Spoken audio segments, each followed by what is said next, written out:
আরেকটা নামাজ আছে সূরা নামাজ, গোপন নামাজ, আল্লাহর বেশি প্রিয়।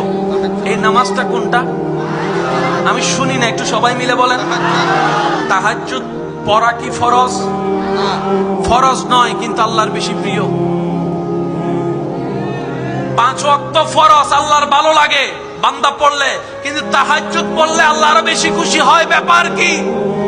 রব বলে যে 5টা ফরজ আমি রবের হুকুম, আমার বান্দা হুকুম পালন করেছে, আর তাহাজ্জুদ আমি তারা পড়তে বলি নাই, ফরজ করি নাই, তারা আমি ঘুমাইতে বলেছি।